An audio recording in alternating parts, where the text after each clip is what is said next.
कोचिंडारे पानी समस्या को केंद्र करी दुई पक्ष मध्य आलोचना। गोविंदपुर थाना आलोचना पर आपस बुझामणारे समाधान। बामरा अंचल दुर्घटना।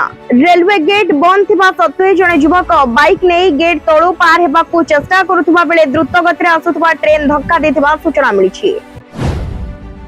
रेंगाली पुलिस रो बड़ सफलता। चेकिंग बेले जबत होला गंजेई गाड़ी सह टंका और मोबाइल। दुई अभियुक्त गिरफ।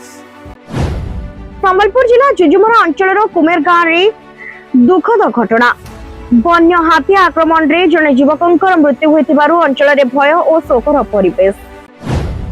रेणाकोल एनएससी कार्यालय परिसर रे दुईटी पानी टांकीर उद्घाटन कले विधायक। पानी जल समस्या समाधान नहीं बढ़िला आशा।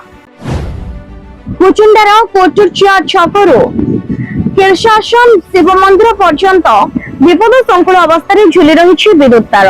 स्थानीय मध्य भय प्रशासन पाखरे आसिला अभियोग। कुचिंडा टोंगर मुंडारे चित्ती सर्प कामुड़ारे जने आहत गुरुतर अवस्था हॉस्पिटल रे भर्ती।